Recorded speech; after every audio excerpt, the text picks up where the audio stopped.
اللہ اکبر اللہ اکبر اللہ اکبر لا الہ الا اللہ اللہ اکبر وللہ الحمد اللہ اکبر اللہ اکبر لا الہ الا اللہ اللہ اکبر وللہ الحمد۔ السلام علیکم ورحمۃ اللہ وبرکاتہ۔ نحمده ونصلی علی رسولہ الکریم، اما بعد فاعوذ باللہ من الشیطان الرجیم، بسم اللہ الرحمن الرحیم۔ رب اشرح لی صدری ویسر لی امری واحلل عقدۃ من لسانی یفقهوا قولی۔ فهل ينظرون إلا الساعة أن تأتيهم بغتة فقد جاء أشراطها فأنى لهم إذا جاءتهم ذكراهم۔ تو کیا یہ لوگ بس قیامت ہی کے منتظر ہیں کہ وہ اچانک ان پر آ جائے؟ اس کی علامتیں تو ظاہر ہو چکی ہیں، جب وہ خود ہی آ جائے گی تو ان کے لیے نصیحت حاصل کرنے کا موقع کہاں باقی رہے گا۔ اس لیے انسان ان علامات کو پڑھ کر، ان کو جان کر آج اس دنیا میں، اس وقت میں، اس زندگی میں نصیحت حاصل کر لے اور اپنی آخرت کے لیے تیاری کر لے۔ قیامت کب آئے گی اس کا علم صرف اللہ سبحانہ وتعالیٰ کے پاس ہے۔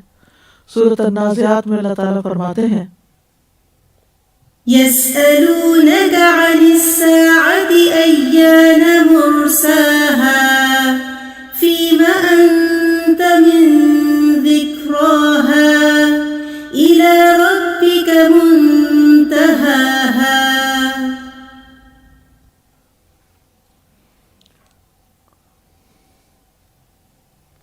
وہ آپ سے قیامت کے متعلق پوچھتے ہیں کہ اس کا قیام کب ہے۔ اس کے ذکر سے آپ کس خیال میں ہیں؟ آپ کے رب ہی کی طرف سے اس کے علم آپ کے رب ہی کی طرف سے اس کے علم کی انتہا ہے۔ آپ تو صرف اسے ڈرانے والے ہیں جو اس سے ڈرتا ہے۔ گویا وہ جس دن اسے دیکھیں گے وہ دنیا میں نہیں ٹھہرے مگر دن کا ایک پچھلا حصہ یا اس کا پہلا حصہ، یعنی آخرت میں جا کر دنیا کی زندگی بہت ہی مختصر محسوس ہوگی۔ اس لیے آج کی اس کی چھوٹی سی زندگی میں، مختصر سی زندگی میں انسان کو اپنی آخرت کے لیے سرمایہ جمع کر لینا چاہیے، اور بجائے اس کے کہ ہم سوال پوچھیں کہ کب آئے گی، اس کی تاریخ کیا ہے، اس کا سن کیا ہے، یہ سوچیں کہ وہ کتنی شدت کے ساتھ آئے گی اور پھر انسان کے ساتھ ہوگا کیا۔ تو ہم پڑھ رہے تھے دجال کے فتنے کے بارے میں، کل کچھ چیزیں ہم نے پڑھی، آج ہم دجال کے بارے میں مزید کچھ باتیں پڑھیں گے کہ مکہ مدینہ کے سوا پوری دنیا میں دجال کا فتنہ ہوگا۔ صحیح بخاری میں آتا ہے، انس بن مالک کی روایت ہے کہ آپ صلی اللہ علیہ وسلم نے فرمایا، کوئی شہر ایسا نہیں جسے دجال پامال نہ کرے گا سوائے مکہ اور مدینہ کے، وہاں داخل نہیں ہو سکے گا۔ پھر دجال خدا ہونے کا دعویٰ کرے گا۔ ابو قلابہ سے روایت ہے، وہ کہتے ہیں کہ مدینہ میں نے ایک آدمی کو دیکھا جسے لوگوں نے اپنے حلقے میں گھیر رکھا تھا، اور وہ کہہ رہا تھا کہ رسول اللہ صلی اللہ علیہ وسلم نے فرمایا، رسول اللہ صلی اللہ علیہ وسلم نے فرمایا، یعنی احادیث بیان کر رہا تھا۔ تو نبی صلی اللہ علیہ وسلم کے صحابہ میں سے ایک شخص تھے، ابو قلابہ کہتے ہیں کہ میں نے انہیں کہتے سنا، بے شک تمہارے بعد ایک گمراہ کن کذاب آئے گا، اس کے سر کے پچھلے حصے میں گھنگریالے بالوں کی وجہ سے شکنیں بنی ہوئی ہوں گی۔ آپ نے یہ بات 3 بار فرمائی، اور وہ یہ دعویٰ کرے گا کہ میں تمہارا رب ہوں۔ لیکن یہ سب سے بڑا جھوٹ ہوگا، کیونکہ وہ ہے ہی سب سے زیادہ جھوٹا۔ مسند احمد میں آتا ہے، جابر بن عبداللہ کہتے ہیں نبی صلی اللہ علیہ وسلم نے فرمایا دجال کانا ہوگا اور وہ سب جھوٹوں سے بڑا جھوٹا ہوگا، یعنی دنیا میں اس سے بڑا جھوٹا کوئی نہیں۔ پھر پانی اور آگ کا فتنہ ہوگا اس کے ساتھ۔ صحیح بخاری کی روایت میں آتا ہے، حضرت حذیفہ کہتے ہیں میں نے رسول اللہ صلی اللہ علیہ وسلم کو فرماتے ہوئے سنا دجال جس وقت خروج کرے گا اس کے ساتھ پانی اور آگ ہوگی، یعنی جب وہ نکلے گا تو پانی اور آگ ساتھ ساتھ لیے ہوئے ہوگا۔ جو چیز لوگوں کو آگ نظر آئے گی وہ ٹھنڈا پانی ہوگا، اور جو چیز پانی نظر آئے گا وہ جلا دینے والی آگ ہوگی، لوگ اس سے دھوکہ کھا جائیں گے۔ تم میں سے جو شخص اسے پائے اسے چاہیے کہ آگ دینے والی چیز میں غوطہ لگائے، کیونکہ وہ میٹھا اور ٹھنڈا پانی ہوگا۔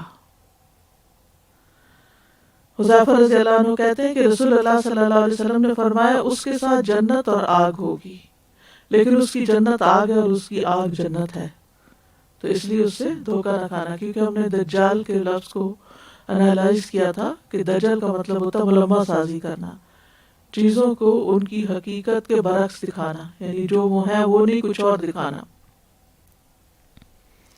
تو وہ جو چیز پانی کے طور پر دکھائے گا وہ دراصل آگ ہوگی۔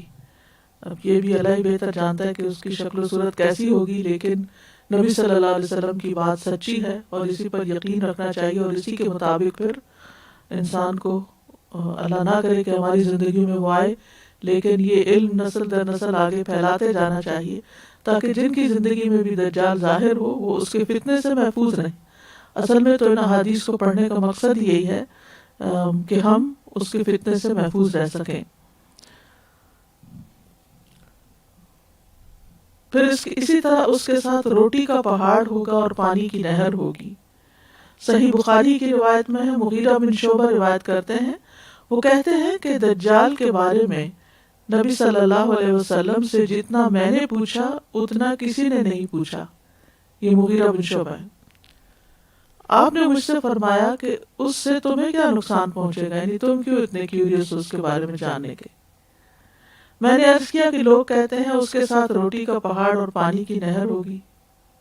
آپ نے فرمایا وہ اللہ پر اس سے بھی زیادہ آسان ہے، یعنی اللہ سبحانہ وتعالیٰ اس سے بھی زیادہ چیزیں دکھاتا ہے، اور اللہ کے کرشمے ہم روزانہ سورج کا نکلنا اور غروب ہونا اور پھر نکلنا، اور زمین کے اندر سے مٹی کے اندر سے پودوں کا نکلنا اور ان پر ہماری غذا لگنا، پھل اور پھول لگنا، زمین کے اندر سے خزانے نکلنا، یہ سب کچھ کس نے کیا؟ یہ سب بھی اللہ سبحانہ وتعالیٰ نے کیا۔ تو اللہ تعالیٰ کے لیے تو اس سے بھی زیادہ وہ تو بہت کچھ کرنے والا ہے۔ تو مطلب اس کا کیا تھا کہ وہ لوگوں کو کہے گا کہ میری یہ چیزیں دیکھو جو ان یوزول ہیں، غیر معمولی ہیں، تو اس بنا پر مجھے اپنا الہ مان لو، میں تمہارا خدا ہوں۔ تو اللہ سبحانہ وتعالیٰ تو اس سے بڑے بڑے کام کرتا ہے، تو اس کو الہ ماننا چاہیے، نہ کہ اس طرح کی چیزوں کو دیکھ کر انسان اپنا ایمان کھو بیٹھے۔ پھر اسی طرح اپنے ماننے والوں کو خوب نوازنا اور نہ ماننے والوں سے چھین لینا، یہ ایک بہت بڑی مشکل ہوگی۔ صحیح مسلم میں آتا ہے، نواس بن سمان کہتے ہیں کہ ایک دن رسول اللہ صلی اللہ علیہ وسلم نے دجال کا ذکر کیا۔ صحابہ نے عرض کیا، اے اللہ کے رسول، زمین میں اس کے فساد پھیلانے کی رفتار کیا ہوگی؟ آپ نے فرمایا بارش کی طرح جس کے پیچھے ہوا آتی۔ آپ نے دیکھو جب بارش آتی ہے تو ہوا بھی تیز آتی ہے، یعنی ہوا کی تیزی کے ساتھ وہ پوری دنیا میں گھوم پھر جائے گا، اور جہاں جہاں لوگ ہوں گے ان کی ایک آزمائش ہوگی اور ان کا ایک امتحان ہوگا۔ وہ ایک قوم کے پاس آئے گا اور ان کو اپنی طرف بلائے گا، یعنی میں تمہارا خدا ہوں، اور یہ بھی کہا گیا کہ وہ نبوت کا دعویٰ بھی کرے گا، تو لوگ اس پر ایمان لے آئیں گے، مان جائیں گے اس کی بات، وہ اس پر ایمان لے آئیں گے اور اس کی بات مان لیں گے۔ پھر وہ آسمان کو حکم دے گا کہ ان پر پانی برسائے، اور زمین کو حکم دے گا کہ وہ اناج اگائے، اور ان کے جانور شام کو چر کر آئیں گے، ان کی کوہانیں خوب اونچی ہوں گی، یعنی صحت مند جانور ہوں گے، اور ان کے تھن خوب دودھ سے بھرے ہوئے ہوں گے، اور ان کی کوکھیں یعنی پیٹ پھولی ہوئی ہوں گی۔ یعنی ان سے یہ خوش ہو جائے گا اور ان کے لیے طرح طرح کے کرتب کرے گا جس سے ان کو اور زیادہ خوشحالی ملے گی. پھر وہ ایک قوم کے پاس آئے گا اور ان کو اپنی طرف بلائے گا کہ میرے ساتھی بن جاؤ، میرے ساتھ چلو. وہ اس کی بات کا انکار کر دیں گے، وہ نہیں مانیں گے اس کو. آخر دجال ان کے پاس سے لوٹ جائے گا. صبح وہ قحط میں پڑ جائیں گے اور ان کے مالوں میں سے ان کے ہاتھوں میں کچھ نہیں رہے گا. یعنی جو اس کو نہیں مانیں گے ان کا امتحان بڑا سخت ہوگا کہ ان کے پاس جو تھا وہ بھی ختم ہو جائے گا، کچھ بھی باقی نہیں رہے گا. پھر دجال ایک کھنڈر پر سے گزرے گا اور اسے کہے گا اپنے خزانے نکال. اس کے خزانے اس کے پیچھے پیچھے چل پڑیں گے جیسے شہد کے چھتے کی مکھیاں. کبھی آپ نے دیکھا مکھیوں کو ایسے اکٹھا گروہ میں اڑتے ہوئے؟ پھر وہ ایک شخص کو بلائے گا جو بھرپور جوان ہوگا اور تلوار سے اس کو مار دے گا. اس کو 2 ٹکڑوں میں کاٹ دے گا جس طرح نشانے کو تیر لگایا جاتا ہے. پھر اس کا نام لے کر اس کو بلائے گا اور وہ شخص چمکتے چہرے کے ساتھ ہنستا ہوا آئے گا. اب آپ خود سوچیے، ایک تو ہے نا کہ جیسے جادوگروں کے کرشمے کرتب ہوتے ہیں اور وہ تو ٹرکس ہوتے ہیں بیسیکلی. وہ مسلم نان مسلم ہر طرح کے لوگ وہ ٹرکس کر رہے ہوتے ہیں. ہاں اتنی آنیسٹی ضرور ہے کہ جو مثلا ویسٹ میں جو لوگ ٹرکس دکھاتے ہیں وہ ان کو ٹرکس کہتے ہیں. ان کو اپنا کوئی جادو کا کمال یا کوئی اپنی غیب دانی کا دعویٰ نہیں کرتے. لیکن افسوس یہ کہ مسلمانوں میں سے جو لوگ اس قسم کی شعبدہ بازیاں کرتے ہیں وہ پھر اس کو اپنا کمال بتاتے ہیں. تو یہ یاد رکھنا چاہیے کہ اسی طرح کے ٹرکس جو ہیں وہ دجال بھی دکھائے گا اور لوگ اس کی باتوں میں آ جائیں گے کہ ہاں ہاں یہی خدا ہو سکتا ہے جو مرے ہوئے کو زندہ کرے، کیونکہ یہ تو اللہ کی صفت ہے. تو نعوذ باللہ ان کے خیال میں اللہ جو ہے وہ ان کے بیچ میں آ گیا، نیچے اتر آیا. تو ایسا تو نہیں ہوگا، نہ ہی اس کے شان کے لائق ہے کوئی ایسا کرے. لیکن لوگ ان باتوں سے دھوکہ کھا جائیں گے. پھر زمین کو کہے گا خزانے ہوگا، وہ سونا چاندی باہر نکال دے گی اپنا، پھر وہ ان کو ساتھ بھی لے چلے گا. تو لوگ اس کے دھوکے میں آ جائیں گے. کچھ لوگ مان جائیں گے اور جن کا ایمان مضبوط ہوگا وہ اس کو نہیں مانیں گے. پھر اسی طرح مزید بھی مردوں کو زندہ کرنے کا فتنہ ہے. اسماء بنت یزید انصاریہ کہتی ہیں کہ رسول اللہ صلی اللہ علیہ وسلم صحابہ کی ایک جماعت کے ساتھ میرے ہاں تشریف لائے تو آپ نے دجال کا ذکر کرتے ہوئے فرمایا اس کا سب سے بڑا فتنہ یہ ہوگا کہ وہ ایک اعرابی یعنی بدو سے کہے گا اگر میں تمہارے اونٹ زندہ کر دوں، یعنی جو آج تک مر چکے، جن کے دودھ کے تھن بڑے ہوں گے، ان کی کوہانیں لمبی ہوں گی، جگالی کرتے ہوں گے، کیا پھر تم یقین کر لو گے کہ میں تمہارا رب ہوں؟ وہ دیہاتی کہے گا کہ میں یقین کر لوں گا. آپ صلی اللہ علیہ وسلم نے فرمایا شیاطین اس کے اونٹوں کی شکل اختیار کر لیں گے. یعنی اس کے جو اونٹ تھے، اونٹ کو وہ اپنے اونٹوں کو پہچانتا تھا، تو شیاطین چونکہ انسانی شکل میں، حیوانوں کی شکل میں اپنے آپ کو بھیس بدل سکتے ہیں، اپنا روح بدل سکتے ہیں، تو وہ بھی اونٹوں کی شکل اختیار کر لیں گے شیاطین. اور وہ بدو جو ہے وہ اس کی پیروی کر لے گا دجال کی، یعنی اس کو رب مان لے گا. اور پھر کسی اور آدمی سے کہے گا مجھے بتاؤ اگر میں تمہارے لیے تمہارے باپ، تمہارے بھائی، تمہاری ماں کو زندہ کر دوں تو مان لو گے تم مجھے کہ میں تمہارا رب ہوں؟ وہ کہے گا ہاں. تو شیاطین ان کی صورتوں کو اختیار کر لیں گے اور وہ شخص اس کی پیروی کر لے گا.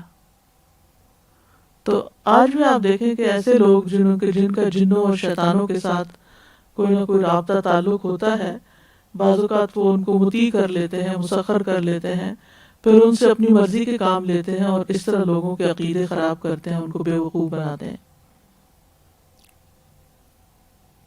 تو مرے ہوئوں کو زندہ کرنے کا فتنہ بہت بڑا فتنہ ہے. عیسیٰ علیہ السلام اللہ کے اذن سے مردوں کو زندہ کر لیا کرتے تھے. وہ اللہ نے ان کو خاص معجزہ عطا کیا تھا. اور یہ دجال بھی جو کچھ کرے گا اللہ کے اذن سے ہی کرے گا، یعنی اللہ تعالیٰ اجازت دے گا تو ہوگا، نہیں تو نہیں. لیکن اللہ تعالیٰ کیوں اذن دے گا، کیوں اجازت دے گا؟ تاکہ لوگوں کے ایمان کا امتحان لیا جا سکے کہ واقعی کس کے دل میں ایمان اترا ہوا، کون شعوری ایمان رکھتا ہے، کون ایمان میں اندر گڑا ہوا ہے. پھر شیاطین لوگوں سے کلام بھی کریں گے. جابر بن عبداللہ سے روایت ہے کہ رسول اللہ صلی اللہ علیہ وسلم نے فرمایا اللہ تعالیٰ اس کے ساتھ شیاطین بھیجیں گے جو لوگوں سے کلام کریں گے، یعنی لوگوں سے باتیں کریں گے. اور لوگوں کو ہمیشہ جنوں سے باتیں کرنے کا، شیطانوں سے باتیں کرنے کا بہت شوق ہوتا ہے. اور پھر جو شخص ایسا کروا دے ان کے سامنے تو اس کے تو پھر مرید ہی ہو جاتے ہیں. پھر وہ صحیح کام کہے کرنے کو یا غلط، وہ اس کے پیچھے چل پڑتے ہیں اور اس طرح اپنا ایمان خراب کرتے ہیں. پھر دجال کے ڈر سے لوگ پہاڑوں میں رہنا شروع کر دیں گے، یعنی شہر چھوڑ جائیں گے. ام شریک سے روایت ہے کہ انہوں نے نبی صلی اللہ علیہ وسلم کو فرماتے ہوئے سنا لوگ دجال سے بھاگیں گے یہاں تک کہ پہاڑوں میں جا کر رہنے لگیں گے. ام شریک نے عرض کیا یا رسول اللہ صلی اللہ علیہ وسلم اس دن عرب کہاں ہوں گے؟ آپ نے فرمایا وہ بہت تھوڑے ہوں گے، ان کی تعداد کم رہ جائے گی. پھر اسی طرح جب دجال نکلے گا تو وہ دن بڑے سخت دن ہوں گے، بڑے مشکل دن ہوں گے. سلسلہ صحیحہ کی حدیث ہے، حضرت عائشہ رضی اللہ عنہا سے مروی ہے کہ ایک مرتبہ رسول اللہ صلی اللہ علیہ وسلم نے خروج دجال کے موقع پر پیش آنے والی تکالیف کا ذکر کیا تو میں نے پوچھا اے اللہ کے رسول اس دن اہل عرب کہاں ہوں گے؟ نبی صلی اللہ علیہ وسلم نے فرمایا اے عائشہ اس زمانے میں اہل عرب بہت تھوڑے ہوں گے.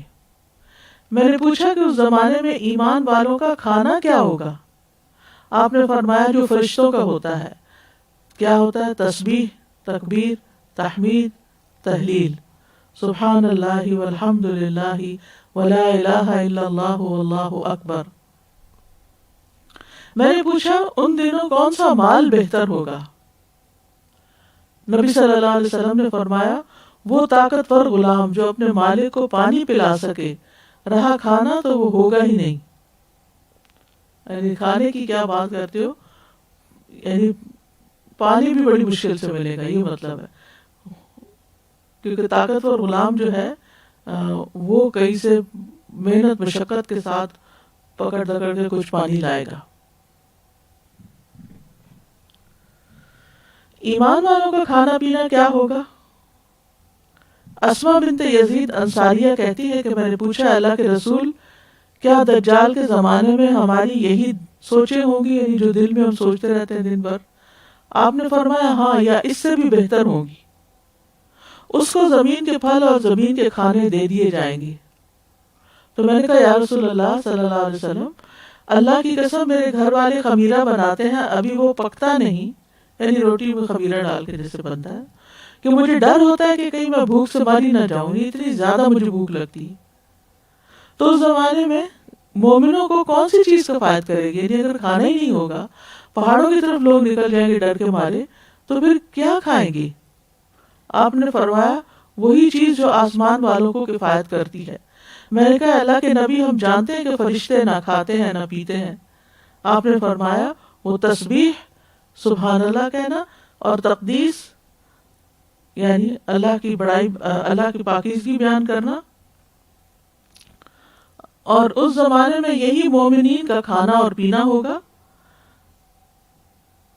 جو میری اس مجلس میں حاضر ہے اور میری بات سن رہا ہے اسے چاہیے کہ جو غیر موجود ہے، یعنی جو آیا نہیں ہے، جو یہ سن نہیں رہے، ان تک میری یہ بات پہنچا دیں.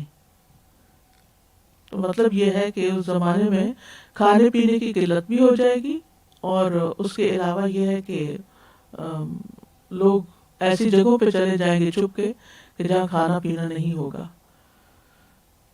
تو پھر انہیں بھوک لگے گی، تو بھوک کے وقت وہ تسبیح پڑھیں گے، سبحان اللہ والحمد للہ ولا الہ الا اللہ واللہ اکبر. جیسے فرشتے پڑھتے ہیں نا نحن نسبح بحمدک ونقدس لک.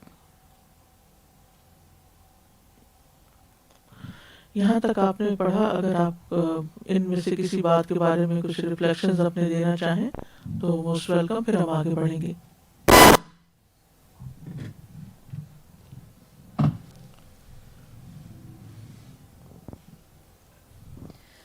استاد جی یہ جو پانی اور آگ ہے کیا اس کو ہم سمبلائز کر سکتے ہیں کہ جیسے ہارڈ شپس اور یعنی پانی دیکھنے میں اچھا لگ رہا ہے لیکن وہی جو ہے وہ آگ ہوگا یا وہ خطرناک ہم ہوگا؟ خود سے کچھ بھی امیجن نہیں کر سکتے، کیونکہ غیب کی خبریں ہیں نا، تو ہم کچھ کہہ نہیں سکتے.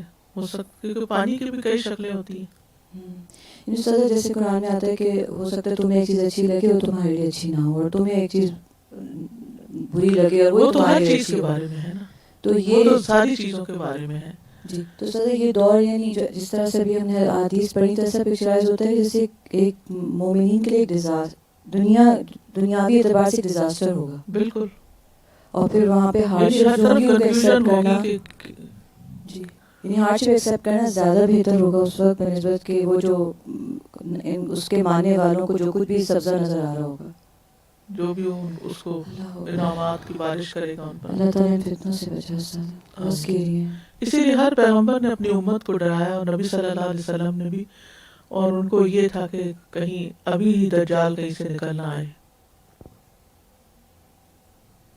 استاذہ جی میں یہ سوچ رہی تھی کہ جیسے عوام الناس اس کے پیچھے لگ جائے گی، تو آج کل حالانکہ اتنا ٹیکنالوجی کا دور ہے اور اتنا کچھ ہے، تو ابھی بھی دیکھیے اس کے پاس تو پھر بھی کچھ چیزیں ہیں شعبدہ بازی کی یا جو بھی کہہ لیں، لیکن آج کل تو کچھ ان کے پاس ہوتا بھی نہیں، صرف ظاہری اپیرنس پہ لوگ جو ہیں وہ ایمان لے آتے ہیں اور اپنا سب کچھ پونجیاں بلکہ ان کو دے دیتے ہیں، یا تو وہ پھر بھی چلو کچھ اپنے کمال دکھا کے. بالکل آپ کی بات درست ہے. آپ کو معلوم ہوگا کہ کچھ عرصہ پہلے ایک شخص نے یہ دعویٰ کیا تھا کہ میری تصویر چاند میں نظر آتی ہے.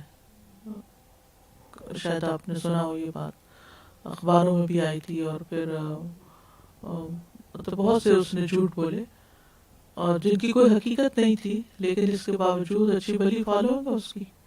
یہاں خود کینیڈا سے، امریکہ سے لوگ اس کے فالوورز ہیں. ہمارے پاس بھی ایک کیس آیا تھا ایک کپل کا.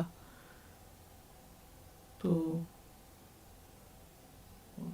یعنی خود یہاں رہتے ہوئے ایسی دنیا میں جہاں ہر چیز کا پروف مانگا جاتا ہے، تو ایک طرح سے بلائنڈ فالوئنگ ہو جاتی ہے نا. تو کیوں ڈرایا گیا؟ یعنی آپ صلی اللہ علیہ وسلم کو یہ تھا کہ یہ ساری ایمان والے ہیں اور یہ سب جانتے ہیں، لیکن اس کے باوجود انسان کی یہ ویکنس ہے کہ جب بھی کوئی وہ غیر معمولی کوئی چیز دیکھتا ہے، کوئی نشانی دیکھتا ہے، تو اس کا ذہن الٹ جاتا ہے اور وہ اور طرح سوچنا شروع کر دیتا ہے اور اصل حقائق کو بھلا دیتا ہے. اور دوسرے استاذہ جی جو تسبیحات کی بات ہے، تو یہ تو پھر ابھی سے ہم عادت بنائیں گے اس کو پڑھنے کی، تو پھر اس وقت بھی عادت رہے گی اور اس وقت یاد بھی رہے گا. اور بلکہ اس تصویر کو اگر آپ آزمائیں نا، کہ جب آپ کو کسی بھی چیز کی کمی ہو، یعنی مثلاً کیونکہ ایک روایت میں یہ بھی آتا ہے نا کہ جس کو دشمن سے ڈر ہو اور رات کا خوف ستائے، تو وہ اس تسبیح کی کثرت کر دے، سبحان اللہ والحمد للہ ولا الہ الا اللہ واللہ اکبر. اور یہ آزمائی ہوئی بات ہے کہ انسان کا دل بڑا ہی مطمئن ہو جاتا ہے. کوئی تعداد نہیں بتائے گی کہ 100 دفعہ ہو یا 200 دفعہ ہو، بس اس کو پڑھنا شروع کر دیں. اسی طرح بعض اوقات یہ ہوتا ہے نا کہ کھانا کھا کے بھی آپ بھوکے رہتے ہیں یا آپ کی وہ کریونگ ختم نہیں ہوتی، تو ایسے مرضوں کا علاج بھی جو ہے نا وہ ان تسبیحات سے کرنا چاہیے. اور کبھی کھانا ہی نہ ہو، کبھی ایسا بھی ہوتا ہے، کبھی سفر میں ہوتا ہے انسان، یا کبھی روزے کی حالت میں بھوک لگنا شروع ہو جاتی ہے، تو انسان کو ان تسبیحات کا سہارا لینا چاہیے. استاذہ جی وہ آپ حدیث آپ نے شیئر کی تھی نا ہمارے ساتھ کہ نبی صلی اللہ علیہ وسلم نے فرمایا تھا کہ ہر اس چیز سے زیادہ مجھے عزیز ہے جس پہ سورج طلوع ہوتا ہے. تو میں تو جب بھی اس کو پڑھتی ہوں یہ سوچ کے پڑھتی ہوں کہ پروفیسر صلی اللہ علیہ وسلم کی فیوریٹ تصویر مجھے پڑھنی یعنی وہ مطلب پوری دنیا سے زیادہ عزیز سمجھے، سونے چاندی کے ڈھیروں سے زیادہ عزیز.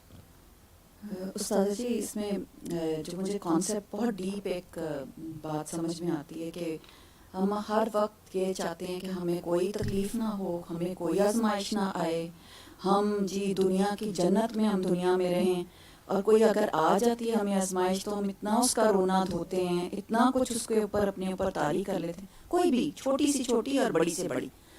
تو آزمائش بھی اللہ کی رحمت ہے. اور یہ دیکھیں کہ وہ اس میں تو خاص صاف بتایا جا رہا ہے کہ دجال آئے گا اور وہ آپ کو سبز دجال کے مقابلے میں شہید ہوں گے، افضل الشہداء ہوں گے.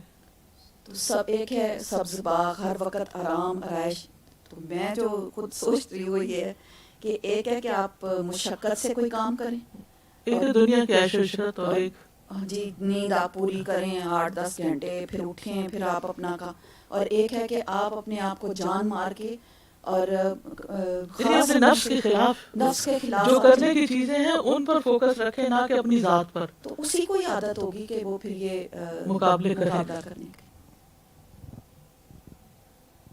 استاذہ بھی تسبیح کا انسٹنٹ فائدہ جو ہوا الحمدللہ، میں گھر سے نکلی تو تقریباً 12 منٹس مجھے لگتے ہیں اپنے گھر سے الوداع.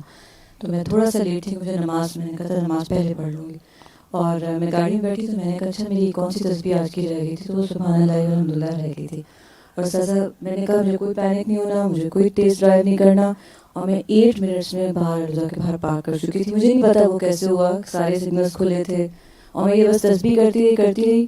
اب وہ 8 منٹ میں جتنی اور اطمینان سے ہوا الحمدللہ. اور یہ تھا کہ آپ کے انٹر ہونے سے پہلے میں ہو جاؤں الحمدللہ. شکر اللہ کا. تسبیحات بہت دل کو بہت سکون دیتی ہے. مطلب یہ پلے باندھ لینی چاہیے چیز کہ اللہ کے ذکر میں ہی انسان کے لیے امان ہے. اور خاص طور پر جو تسبیح سکھا دی گئی، یعنی فرشتے تو کھانا پینا نہیں کھاتے اور پھر بھی اتنا کام کرتے ہیں، کتنے فاصلے طے کرتے ہیں، تو کس چیز سے ان کو انرجی ملتی ہے؟ تسبیح سے. لیکن اسی میں اللہ کے ذکر میں ہم کوتاہی کر جاتے ہیں. پھر ہے دجال کی بات ماننے پر گناہ اور نہ ماننے پر اجر ہوگا. حذیفہ بن یمان سے روایت ہے کہ نبی صلی اللہ علیہ وسلم نے فرمایا، دجال نکلے گا، اس کے ساتھ ایک نہر اور ایک آگ ہوگی، جو اس کی آگ میں گر جائے گا تو اس کا اجر واجب ہو گیا اور اس کے گناہ مٹا دیے جائیں گے، اور جو اس کی نہر میں جا پڑا تو اس کے گناہ ثابت ہوئے اور اس کا اجر ضائع ہو گیا. راوی کہتے ہیں میں نے عرض کیا کہ پھر کیا ہوگا؟ فرمایا کہ پھر قیامت آ جائے گی، یعنی قیامت قریب ہی ہوگی. پھر دجال مسجد نبوی کو پہچان لے گا اور کہے گا کہ یہ احمد کی مسجد، یہ سفید محل احمد کی مسجد ہے. محجن بن الادرا سے مروی ہے کہ ایک مرتبہ رسول اللہ صلی اللہ علیہ وسلم نے لوگوں کو خطبہ دیتے ہوئے فرمایا، یوم الخلاص آنے والا ہے. اور یوم الخلاص کیسا دن ہوگا؟ یوم الخلاص آنے والا ہے اور یوم الخلاص کیسا دن ہوگا؟ یوم الخلاص آنے والا ہے اور یوم الخلاص کیسا دن ہوگا؟ آپ صلی اللہ علیہ وسلم نے 3 بار یہ فرمایا. آپ سے پوچھا گیا کہ یوم الخلاص سے کیا مراد ہے؟ آپ نے فرمایا، دجال آ کر احد پہاڑ پر چڑھ جائے گا، یعنی مدینہ کے قریب جب پہنچے گا تو اندر تو نہیں داخل ہو سکے گا حرم میں، لیکن باہر پہاڑ پہ چڑھ جائے گا اور مدینہ کی طرف دیکھ کر اپنے ساتھیوں سے کہے گا، کیا تم یہ سفید محل دیکھ رہے ہو؟ یہ احمد کی مسجد ہے. اور اب تو اس وقت مسجد نبوی کسی محل سے کم نظر نہیں آتی اور ہے بھی سفید. پھر وہ مدینہ کی طرف آئے گا تو اس کے ہر دروازے پر فرشتے کو پائے گا جو تلوار سونتے ہوئے ہوگا. تو وہ جرف کی شور زدہ زمین پر اپنا خیمہ لگائے گا اور مدینہ میں 3 مرتبہ زلزلہ آئے گا، جس سے گھبرا کر مدینہ میں کوئی منافق اور فاسق مرد اور عورت ایسا نہیں رہے گا جو اس کے پاس نہ چلا جائے. بس وہ دن یوم الخلاص ہوگا. خلاصی کہتے ہیں نا، بس خالی ہو گیا، خالص ہو گیا دن، یعنی مدینہ خالص ہو جائے گا صرف ایمان والوں کے لیے، باقی سب وہاں سے نکل جائیں گے. تو اس سے یہ بھی پتہ چلتا ہے کہ دجال کے پیروکار بھی ہوں گے. اور دجال کے پیروکار کون ہیں؟ بدترین لوگ، شریر لوگ. حضرت عائشہ کہتی ہیں کہ رسول اللہ صلی اللہ علیہ وسلم نے فرمایا، مدینہ میں جو لوگ برے ہوں گے وہ نکل کر اس کے پاس چلے جائیں گے، اس سے جا ملیں گے. انسان جہاں اس کی محبت ہوتی ہے، جو اپنے لائک مائنڈڈ لوگ ہوتے ہیں، انہی کے ساتھ اس کو مزہ آتا ہے. پھر وہ شام روانہ ہو جائے گا، یہ لوگ بھی ساتھ ہی چلے جائیں گے اور فلسطین کے ایک شہر میں باب لد کے قریب پہنچے گا. لد، جہاں اس وقت اسرائیل کا ایئرپورٹ بھی ہے. سبز چادروں والے 70,000 یہودی اس کے پیروکار ہوں گے. مسلم کی روایت ہے، انس بن مالک رضی اللہ عنہ کہتے ہیں کہ رسول اللہ صلی اللہ علیہ وسلم نے فرمایا، اصبہان کے 70,000 یہودی دجال کے پیروکار ہو جائیں گے، جس کو ہم اصفہان بھی کہتے ہیں. جن پر سبز رنگ کی چادریں ہوں گی. مزین تلواروں والے یہودی. جابر بن عبداللہ کہتے ہیں کہ ہم رسول اللہ صلی اللہ علیہ وسلم کے ساتھ تھے. آپ نے ہرہ کے ایک ٹیلے سے جھانکا. فرمایا یہ مدینہ کے باہر ہرہ کا جو علاقہ ہے اس میں. فرمایا دجال کے ساتھ 70,000 یہودی ہوں گے جن میں سے ہر ایک نے گول چادر اور زیورات سے مزین تلوار پہن رکھی ہوگی. وہ اس جگہ پر اپنا خیمہ لگائے گا جہاں اب بارش کا پانی اکٹھا ہوتا ہے. مجتمع السیول کا لفظ آتا ہے حدیث میں. یہ جرف مقام کے پاس ہے. جرف مدینہ میں اس بستی کا نام ہے جہاں پہلے یہودی آباد تھے. اس وقت جہاں شاہ فہد قرآن کمپلیکس ہے وہاں جرف کی جگہ ہے، یعنی جہاں سے قرآن نہیں چھپتے تو وہ علاقہ ہے. تو جرف کے پاس ایک سرخ چھوٹا پہاڑ ہے. جب بارشوں کی وجہ سے سیلاب آتا ہے تو پانی وہاں اکٹھا ہو جاتا ہے. تو دجال بھی وہاں پر آئے گا. کافر اور منافق دجال سے مل جائیں گے. صحیح بخاری کی روایت ہے، انس بن مالک رضی اللہ عنہ سے مروی ہے. وہ کہتے ہیں کہ نبی صلی اللہ علیہ وسلم نے فرمایا دجال آئے گا اور مدینہ کے ایک کنارے پر قیام کرے گا، اندر نہیں آئے گا، باہری کنارے پر. پھر مدینہ 3 مرتبہ کانپے گا، یعنی زلزلہ آئے گا سخت، اور اس کے نتیجے میں ہر کافر اور منافق نکل کر اس کی طرف چلا جائے گا. یعنی زلزلے سے ڈر کے نکلیں گے جو گھروں سے تو جا کے دجال سے مل لیں گے. سلسلہ صحیح ہے کہ حدیث سے پتہ چلتا ہے کہ دجال کی طرف جانے والی زیادہ تر عورتیں ہوں گی. خواتین زیادہ تر اس کو پیروی کریں گی، اس کی پیروی کریں گی. جابر بن عبداللہ رضی اللہ عنہ کہتے ہیں کہ ہم رسول اللہ صلی اللہ علیہ وسلم کے ساتھ تھے. آپ نے ہرہ کے ایک ٹیلے سے جھانکا اور فرمایا جب دجال کا ظہور ہوگا تو مدینہ بہترین سرزمین ثابت ہوگا. اس کی طرف آنے والے ہر رستے پر فرشتہ ہوگا، اس لیے دجال اس میں داخل نہ ہو سکے گا. جب یہ معاملہ ہوگا تو مدینہ 3 دفعہ اپنے باشندوں کو جھٹکا دے گا. تو مدینہ میں رہنے والا ہر منافق مرد اور عورت دجال کی طرف نکل جائے گا. زیادہ تر جانے والی عورتیں ہی ہوں گی. اور یہ یوم التخلیص یا یوم الخلاص ہوگا. اس دن مدینہ اپنے اندر پائی جانے والی خباثت اس طرح نکال دے گا جیسے دھونکنی لوہے کی میل کچیل کو صاف کرتی ہے.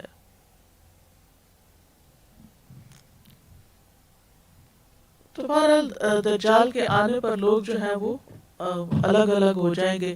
مومن الگ، منافق الگ، 2 کیمپس ہو جائیں گے. قرآن پڑھنے والے بے عمل لوگ دجال سے مل جائیں گے. سلسلہ صحیحہ کی حدیث ہے.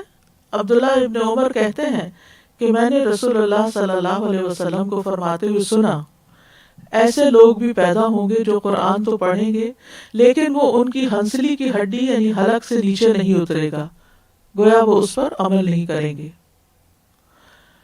یہ کن کے بارے میں آپ نے فرمایا تھا؟ یہ کن پہ فٹ آئی تھی بات؟ پیچھے بھی پڑھ چکے ہیں اس کی تفصیل. قیامت کی نشانیوں میں ہی پڑھا ہم نے. جن کے حلق سے نیچے نہیں جائے گا یہ کون لوگ تھے؟ خوارج. یس، خوارج. جب ان کی ایک لہر اٹھے گی تو اسے روک دیا جائے گا. یہ سلسلہ جاری رہے گا حتیٰ کہ ان لوگوں کے بڑے لشکروں میں دجال ظاہر ہوگا. یعنی قیامت کے قریب جب دجال آئے گا تو خوارج بھی ہوں گے اور وہ ان سے جا ملیں گے. شیخ الاسلام ابن تیمیہ کہتے ہیں کہ اس حدیث میں یہ علمی فائدہ ہے کہ خوارج بھی امت کے فرقوں میں سے ایک فرقہ ہے اور اس فرقے کا وجود آخری زمانے تک جاری رہے گا اور یہ وقتاً فوقتاً خروج کرتا رہے گا. یعنی امت میں ایسے لوگ موجود رہیں گے کہ جو قرآن پڑھیں گے لیکن ساتھ ہی کئی فتنے بھی برپا کر رہے ہوں گے، عمل نہیں کریں گے اس پر. اور جب بھی ان کا کوئی فرقہ ظاہر ہوگا ان کو کاٹ دیا جائے گا اور ان کا معاملہ ختم ہو جائے گا. پھر انہی میں سے ایک اور گروہ ظاہر ہوگا. اسی طرح یہ سلسلہ چلتا رہے گا یہاں تک کہ ان کے آخری فرقے میں دجال رونما ہوگا.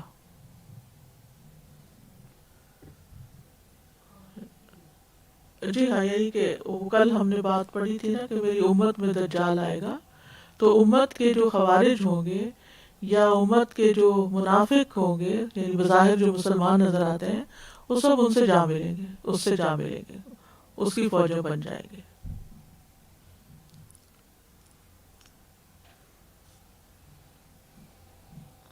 اور ویسے بھی آپ دیکھیے کہ جب مشکل حالات ہوتے ہیں تو ہی انسان کی اصل حقیقت سامنے آتی ہے کہ تکلیف میں وہ کس طرح ریئیکٹ کرتا ہے، وہ اصل ہوتا ہے. اب آپ کچھ کہنا چاہیں اس سے پہلے کہ میں اگلے ٹاپک کی طرف جاؤں؟ سازا جی، ایک تو یہ جو بات ابھی آپ نے فرمائی کہ عورتیں اس کے پیچھے زیادہ لگیں گی، تو بہت ہی ڈرنے آنے والی بات ہے.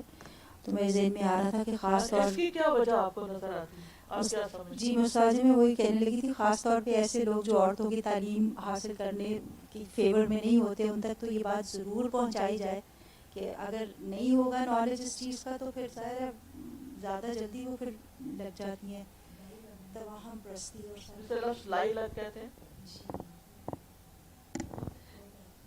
جلد باز. جیسے جس قسم کی چیزیں وہ پیش کرے گا، جیسے بات پہلے بھی ہوئی کہ دوسرے لوگ اب بھی جب بھی کوئی مافوق الفطرت ایسی چیز پیش کرتے ہیں تو عورتیں سب سے زیادہ ان کا شکار ہوتی ہیں. وہ اپنے کمزور اللہ عالم عقیدے کی وجہ سے، جذباتی ہونے کی وجہ سے they are very soon to jump to these things. اب بھی اگر آپ دیکھیں تو پیروں فقیروں کے پاس یا اس طرح کے شعبدہ بازوں کے پاس کون زیادہ جاتا ہے؟ بالکل صحیح کہا آپ نے کہ آج کل بھی جادوگروں کے پاس اور شعبدہ بازوں کے پاس اور پیروں فقیروں کے پاس زیادہ بڑی تعداد عورتوں کی ہوتی ہے.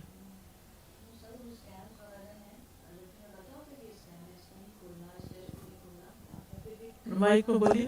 کس طرح سے جیسے آج کل یہ اسکیمز ہیں یا ٹیکسٹ آ جاتے ہیں، ای میلز ہوتی ہیں، پتہ ہوتا ہے کہ یہ غلط ہے، لیکن پھر بھی کئی دفعہ اتنا ملامہ ہوتا ہے اس کے اوپر کہ آپ کو لگتا ہے نہیں یہ شاید واقعی ٹرو ہے. پھر بچے آ کے بتاتے ہیں، بوائز زیادہ تر کہ نہیں ماما اس کو آپ نے اوپن نہیں کرنا.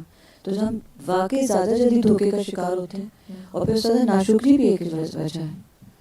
جہنم میں جو جانے والی عورتوں کی تعداد زیادہ ہے کہ وہ ناشکری، اور اس طرح چھوٹی چھوٹی چیزوں میں گھر والوں سے ناشکری کر کے دکھانا، ہسبینڈ کی. اب آج کل میں سوچوں سر ہم لوگ اتنے بلیسڈ ہیں. کل ہم لوگ یہ بات کر رہے تھے کہ ان حالات میں ہمارے گھروں میں سب کچھ ہے. ابھی ان جگہوں پہ جہاں وار ہے یا جہاں پرابلمز ہیں وہاں پہ ہماری جیسی عورتیں ہیں وہ کس طرح سفر کر رہی ہیں. تو ہمیں تو شکوہ ایک سیکنڈ بھی جائز نہیں ہے.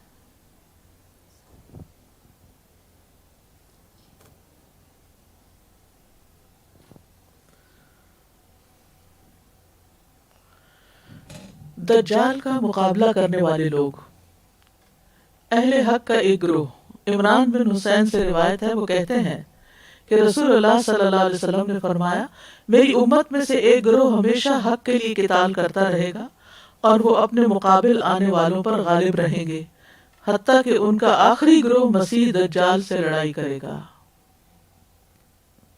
بنو تمیم صحیح بخاری میں ہے. ابو ہریرہ رضی اللہ عنہ کہتے ہیں کہ 3 باتیں میں نے رسول اللہ صلی اللہ علیہ وسلم سے ایسی سنی ہیں جن کی وجہ سے میں بنو تمیم سے ہمیشہ محبت کرتا ہوں.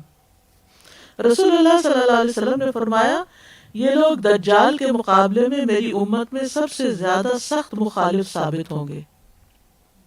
یعنی بات ہو رہی ہے، ٹاپک کا ٹائٹل جو ہے وہ دجال کا مقابلہ کرنے والے لوگ کون ہوں گے. تو ان میں سے ایک اہل حق کا گروہ ہوگا، ایک بنو تمیم کا ذکر آتا ہے، اسی طرح بنو اسحاق. صحیح مسلم کی روایت ہے، ابو ہریرہ رضی اللہ عنہ روایت کرتے ہیں کہ نبی صلی اللہ علیہ وسلم نے فرمایا کیا تم نے ایسا شہر سنا ہوا ہے جس کا ایک کنارہ سمندر میں ہے اور ایک کنارہ خشکی میں؟ تو انہوں نے کہا جی ہاں اللہ کے رسول. کون سا ہے؟ قسطنطنیہ، استنبول.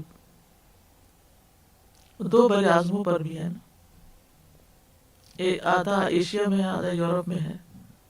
مجھے دونوں علاقے دیکھنے کا اتفاق ہوا. آپ نے فرمایا قیامت قائم نہ ہوگی مگر اس پر بنو اسحاق کے 70,000 لوگ جہاد کریں گے. جب وہ وہاں پہنچیں گے تو وہاں اتریں گے، نہ تو وہ کسی ہتھیار کے ساتھ جنگ کریں گے نہ تیر پھینکیں گے، بلکہ وہ کہیں گے لا الہ الا اللہ واللہ اکبر. تو اس کے دونوں کناروں میں سے ایک گر جائے گا، یعنی سمندر والا کنارہ مفتوح ہو جائے گا.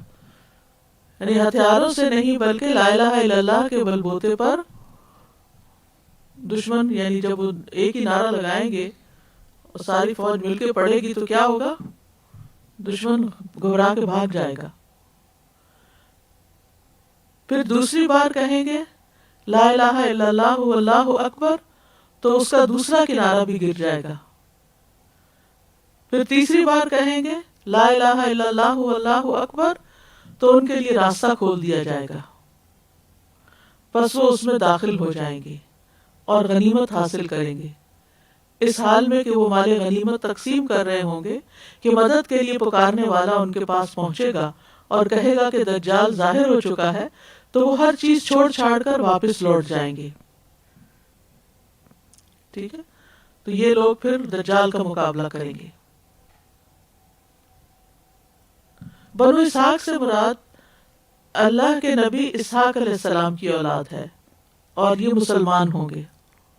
ٹھیک ہے، یہ مسلمان ہوں گے. اور یہ بھی ہو سکتا ہے کہ بنو اسحاق کے ساتھ بنو اسماعیل بھی شامل ہوں جو کہ عرب کے لوگ ہیں، اور دوسرے مسلمان بھی ان کے ساتھ شامل ہو جائیں. اور بنو اسحاق کا ذکر خاص طور پر کیوں کیا گیا؟ کیونکہ ان کی تعداد باقی مسلمانوں سے اس وقت زیادہ ہوگی.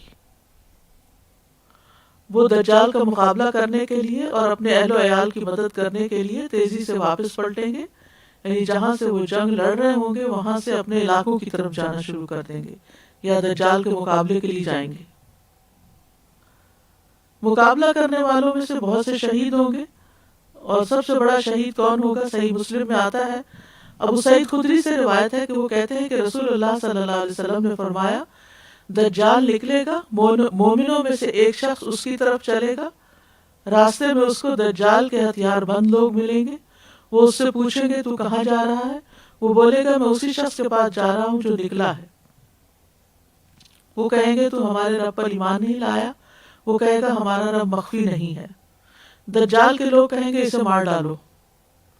پھر وہ آپس میں کہیں گے کہ تمہارے رب نے تو منع کیا ہے کسی کو مارنے سے جب تک اس کے سامنے نہ لے جائیں. پھر اس کو دجال کے پاس لے جائیں گے. جب وہ دجال کو دیکھے گا تو کہے گا اے لوگو یہ تو دجال ہے جس کی خبر رسول اللہ صلی اللہ علیہ وسلم نے دی تھی. دجال اپنے لوگوں کو اس کا سر پھوڑنے کا حکم دے گا اور کہے گا اسے پکڑو اور اس کا سر پھوڑ دو. وہ اس کے پیٹ اور پیٹھ پر بھی ماریں گے. پھر دجال اس سے پوچھے گا تو میرے اوپر ایمان نہیں لاتا؟ وہ کہے گا تو جھوٹا مسیح ہے. پھر دجال حکم دے گا اور وہ آرے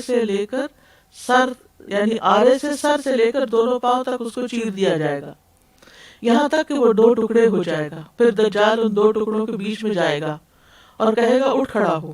وہ شخص زندہ ہو کر سیدھا اٹھ کھڑا ہوگا. پھر اس سے پوچھے گا ابھی تو میرے اوپر ایمان نہیں لایا؟ وہ کہے گا مجھے تو اور زیادہ یقین ہو گیا ہے کہ تو ہی دجال ہے. یعنی یہ ایمان کی مضبوطی ہے. پھر لوگوں سے کہے گا اے لوگو اب دجال میرے سوا کسی اور کے ساتھ یہ کام نہیں کر سکے گا. پھر دجال اس کو پکڑے گا ذبح کرنے کے لیے اور وہ گلے سے ہنسلی تک تانبے کا بن جائے گا، یعنی ذبح نہیں کر سکے گا.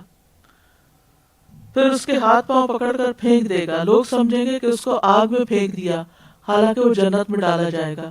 رسول اللہ صلی اللہ علیہ وسلم نے فرمایا یہ شخص رب العالمین کے نزدیک سب سے بڑا شہید ہے، یعنی جو دجال کے مقابلے میں اور دجال کو ریجیکٹ کرتے ہوئے ایک طرح سے ایمان لایا.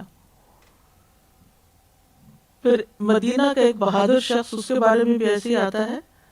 ابو سعید خدری کہتے ہیں کہ ہم سے رسول اللہ صلی اللہ علیہ وسلم نے دجال کے متعلق ایک طویل حدیث بیان کی. اس میں یہ بھی بتایا کہ دجال مدینہ کی ایک خالی زمین پر آئے گا، جرف کے علاقے میں، اور اس پر مدینہ کے اندر داخل ہونا حرام کر دیا گیا ہے. اس دن اس کے پاس ایک شخص آئے گا جو بہترین لوگوں میں سے ہوگا اور کہے گا میں گواہی دیتا ہوں کہ تو ہی دجال ہے جس کے متعلق رسول اللہ صلی اللہ علیہ وسلم نے ہم سے حدیث بیان کی ہے. دجال کہے گا اگر میں اس شخص کو قتل کر کے پھر زندہ کر دوں تو پھر میرے معاملے میں تجھے شک تو نہ ہوگا؟ لوگ کہیں گے نہیں. چنانچہ وہ اس کو قتل کرے گا اور پھر وہ زندہ کرے گا. جب وہ اس کو زندہ کرے گا تو وہ شخص کہے گا اللہ کی قسم آج سے پہلے مجھے اس سے زیادہ تمہارا حال معلوم نہ تھا، تو وہی دجال ہے. پھر دجال کہے گا میں اس کو قتل کرتا ہوں لیکن اسے قدرت نہ ہوگی. تو اس سے ہی پتہ چلتا ہے کہ ایمان مضبوط کرنے کی ضرورت ہے اور اپنا یقین جو ہے وہ پختہ ہونا چاہیے کہ اللہ پر جو ہمارا ایمان ہے یا آخرت پر، یہ جو غیبی امور ہیں ان پر کسی کی بات میں آ کے کسی چیز کی وجہ سے اس کو نہ کھو دیں. اب آپ دیکھیں کہ ہمارے بچوں کا چونکہ ایمان مضبوط نہیں ہوتا تو نتیجہ کیا ہوتا ہے کہ جو ہی وہ کسی سائنٹسٹ سے ملتے ہیں، کسی پروفیسر کی بات سنتے ہیں، تو نتیجہ کیا ہوتا ہے، اس کی باتوں میں آ کر اللہ پہ شک، رسول پہ شک، آخرت پہ شک، ہر چیز پہ شک کرنے لگتے ہیں. تو یہ بھی تو فتنے ہیں نا. یعنی ہمیں یہ بڑی عجیب باتیں لگ رہی ہیں نا. آپ موبائل رکھ سکتے ہیں بند کر دیں. یہ بھی تو آپ دیکھیے کہ یعنی ہمیں یہ باتیں بڑی عجیب لگتی ہیں کہ بھلا یہ کیسے ممکن ہوگا کہ لوگ دجال کو خدا مان لیں یا دجال کی باتوں میں آ جائیں. تو آج کے دور سے سبق لے لیں کہ کس طرح لوگ گمراہ کن فتنوں کے پھیر میں آئے ہوئے ہیں، اور کتنا ضروری ہے کہ ہم اپنے ایمان کی مضبوطی کی دعا کرتے رہیں. یا مقلب القلوب ثبت قلبی علی دینک. ہم ٹیکنالوجی سے کتنے متاثر ہوتے ہیں، ہم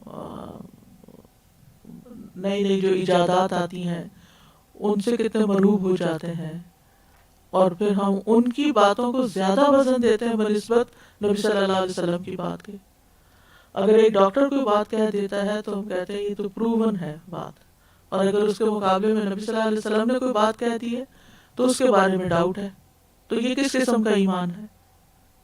تو اسی طرح کا جو شک والا ایمان ہوگا پھر دجال کے فتنے کے سامنے ٹھہر نہیں سکے گا. تو ضرورت ہے اس بات کی کہ ہم اپنے ایمان پر کام کریں. جی آپ کچھ کہہ رہے ہیں؟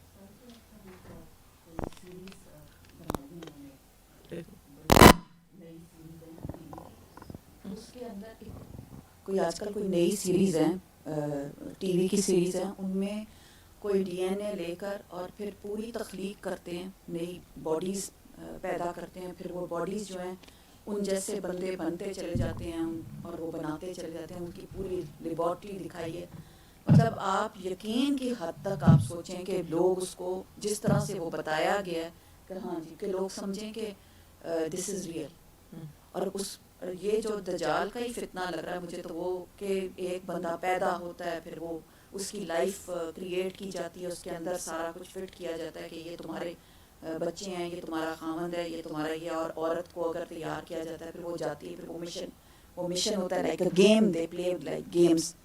اس طرح کی چیزیں کریٹ کر کے پھر وہ ختم ہو جاتے ہیں. جب وہ بالکل ختم ہو ڈیڈ ہو جاتے ہیں پھر ان کی باڈی کو لا کے دوبارہ سے ریکریٹ کیا جائے. اور اگر وہ بالکل ختم ہو جاتے ہیں پھر اگین ان کو ریکریٹ کر کے دوبارہ سے ایک اور لائف.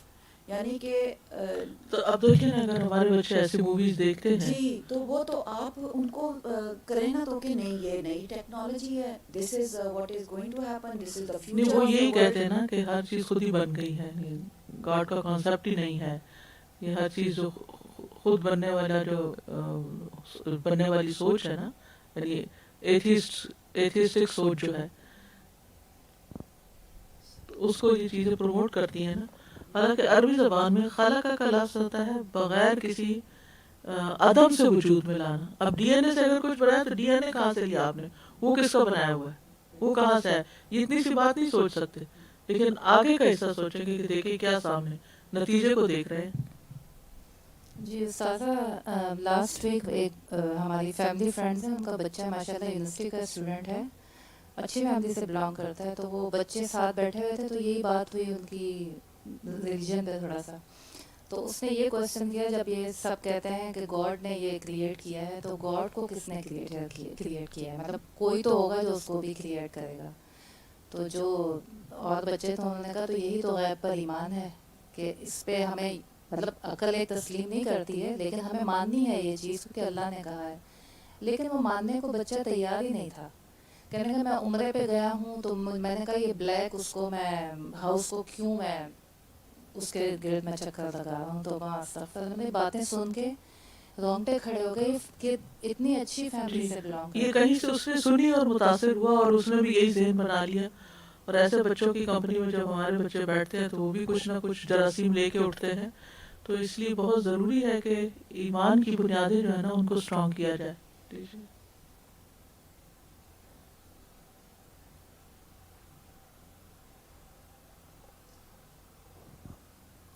جیسے اب ایمان کی بات ہو رہی ہے نا، کتنی ساری حدیث ہم پڑھ رہے ہیں دجال کے بارے میں. تو یہ اس آج کل کیا ہو گیا کہ نئی جنریشن کو سیٹسفائی کرنے کے لیے کتنی ساری حدیث ہیں جن کو عقل کی کسوٹی پہ رکھتے ہیں. اچھا یہ حدیث اس میں ایسے کہا گیا تو اگلی حدیث میں ایسے کہہ دیا، تو دونوں باتیں ایک ساتھ کیسے پاسبل ہو سکتی ہیں. تو اس پہ وہ اتنی ڈسکشنز اور اتنی بحث کرتے ہیں کہ ان میں سے ایک حدیث کو غلط ثابت کر کے چھوڑتے ہیں. اب وہ کہتے ہیں کہ یہ جو نئی جنریشن ہے اس کو ایمان پہ قائم رکھنے کے لیے یہ ضروری ہے کہ جو ان کی عقل میں جو تھاٹس آ رہی ہیں اس کو سیٹسفائی کیا جائے. انہیں یہ نہیں کہہ سکتے کہ ہاں یہ رسول اللہ صلی اللہ علیہ وسلم کی بات ہے تو ایمان رکھنا ہے ہمیں، کیونکہ جیسے یہ دجال کی ساری حدیث میں انہوں نے پڑھی نا، تو جیسے کل سرشاد نے کہا تھا کہ یہ بھی ایمان بالغیب کا ایک طرح سے حصہ ہے. تو آج کل کی جو نئی جنریشن ہے اور ان کے پیچھے کچھ اسکالرز بھی ایسے ان کے پیچھے میں تو گھوم چل رہے ہیں کہ ان کو عقل پہ پرکھنا. حالانکہ عقل جو ہے وہ دین عقل کی رہنمائی کرنے کے لیے آیا ہے، لیکن عقل جو ہے وہ دین کو رہنمائی دینے کے لیے نہیں آئی. اب ہم پڑھیں گے دجال کے خاتمے کے بارے میں. دجال خراسان سے نکلنے کے بعد مدینہ منورہ کا قصد کرے گا. احد پہاڑ کے قریب پہنچنے سے پہلے ہی فرشتے اس کا منہ شام کی طرف پھیر دیں گے اور وہ دجال شام میں ہی ہلاک ہوگا. ابو ہریرہ سے روایت ہے رسول اللہ صلی اللہ علیہ وسلم نے فرمایا مسیح دجال مشرق کی طرف سے آئے گا اور مدینہ میں داخل ہونے کا ارادہ کرے گا یہاں تک کہ احد پہاڑ کی پچھلی طرف اترے گا، پھر فرشتے اس کا منہ وہیں سے شام کی طرف پھیر دیں گے، یعنی آگے نہیں آ سکے گا اور وہیں ہلاک ہو جائے گا. آسمان سے نازل ہونے کے بعد عیسیٰ علیہ السلام مسلمانوں کے ساتھ مل کر دجال اور اس کے لشکر کے خلاف جہاد کریں گے، جس میں مسلمانوں کو فتح ہوگی اور دجال عیسیٰ علیہ السلام کے ہاتھوں لد کے مقام پر قتل ہوگا. حذیفہ بن اسید کہتے ہیں دجال کے لیے زمین یوں لپیٹ دی جائے گی جیسے مینڈے کی کھال کو لپیٹا جاتا ہے، رول کر دی جائے گی، یعنی چھوٹی کر دی جائے گی، آسانی سے وہ گھوم پھر لے گا یہاں تک کہ وہ مدینہ آ جائے گا اور مدینہ کی بیرونی زمین پر وہ غالب آ جائے گا اور اندرونی زمین سے روک دیا جائے گا. پھر وہ ایلیا پہاڑ پر جائے گا اور مسلمانوں کی ایک جماعت کا محاصرہ کرے گا.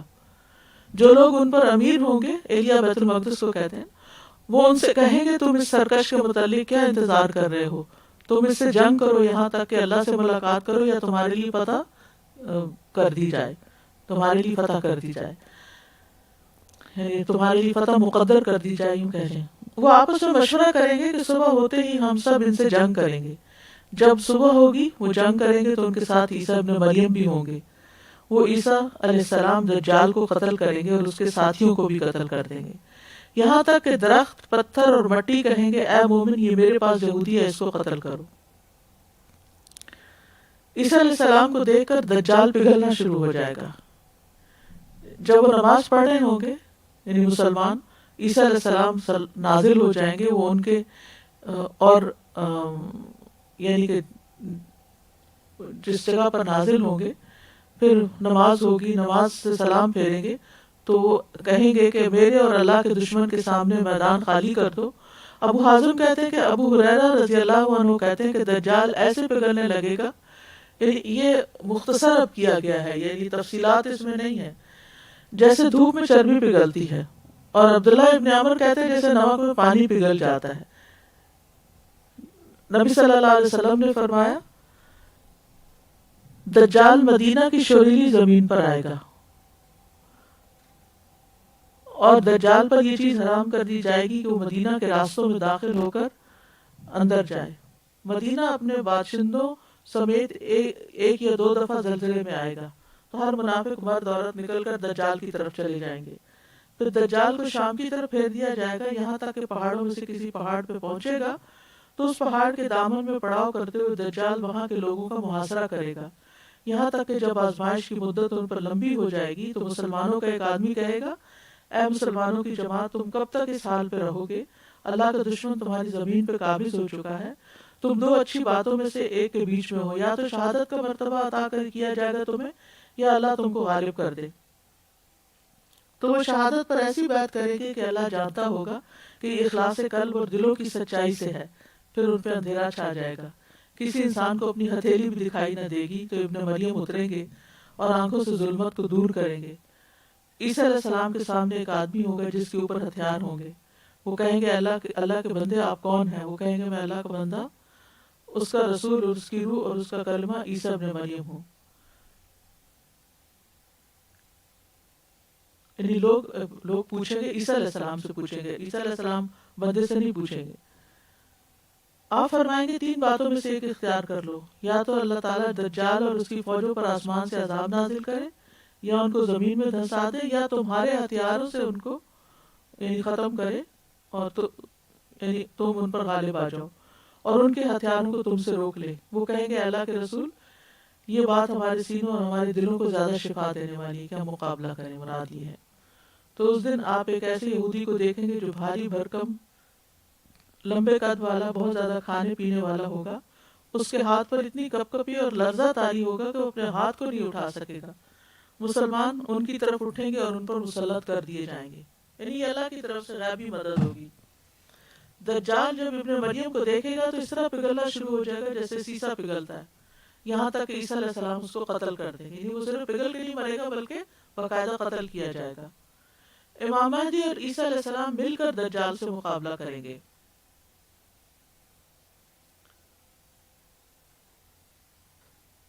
عیسیٰ علیہ السلام دجال کو خود اپنے نیزے سے قتل کریں گے.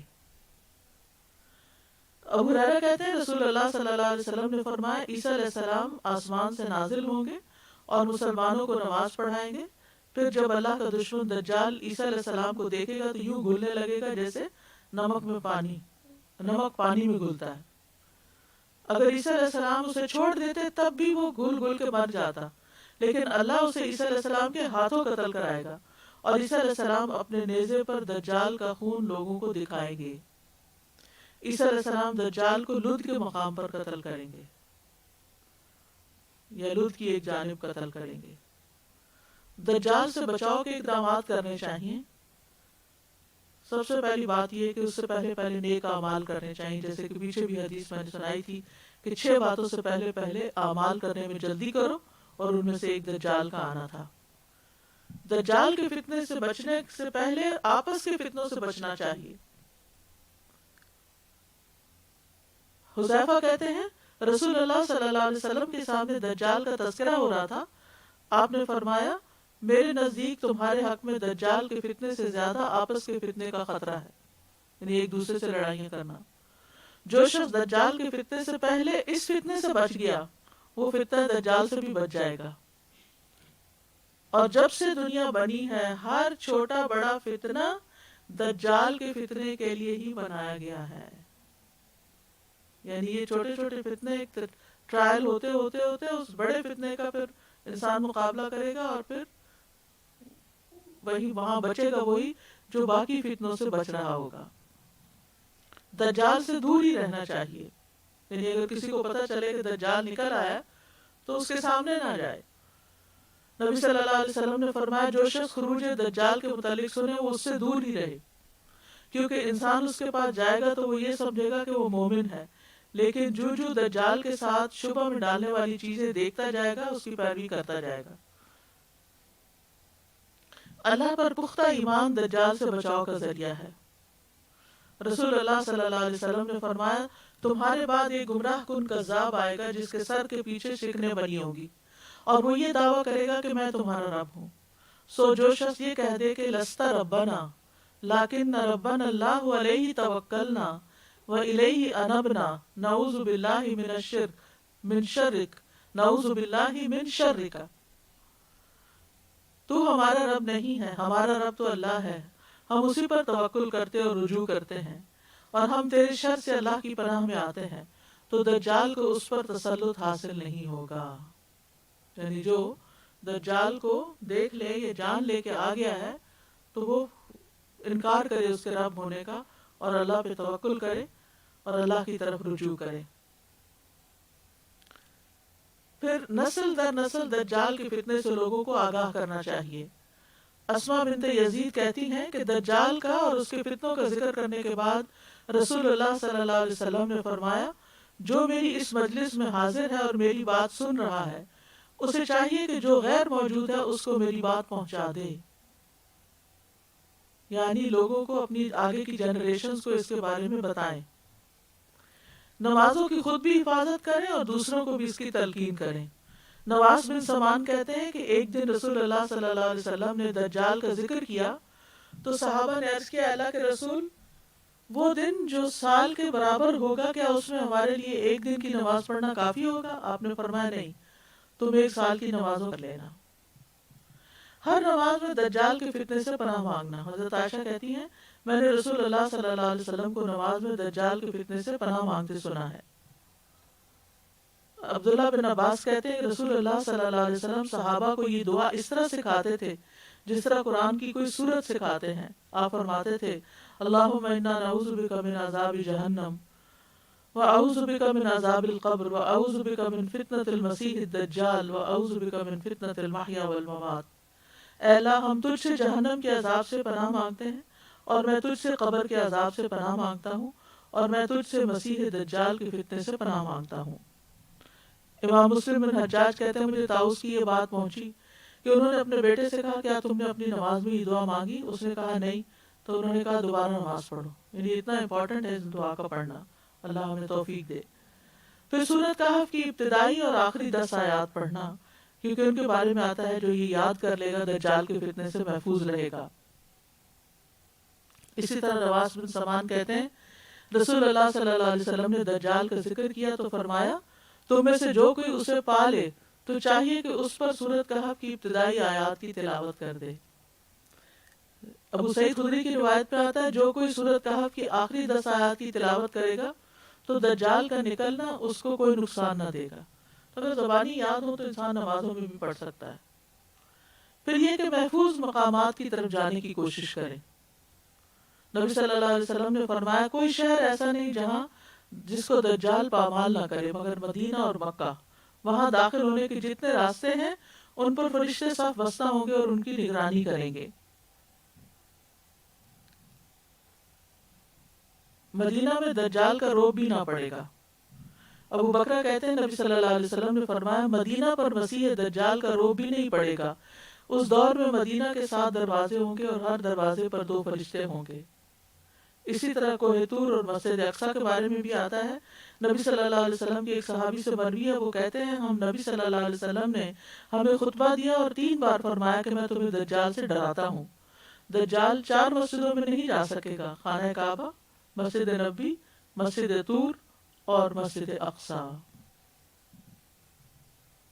یعنی انسان پھر ورنہ اس سے یہ پتہ چلتا ہے کہ باقی عبادت گاہوں میں بھی چلا جائے گا، اللہ تعالیٰ بچا کے رکھے۔ تو انسان یہ ہے کہ سنے تو حفاظتی تدابیر اختیار کرے، نہ کہ اس کے مقابلے کے لیے نکل کھڑا ہو۔ وہ جن کو اللہ توفیق دے گا وہی اس کا مقابلہ کریں گے۔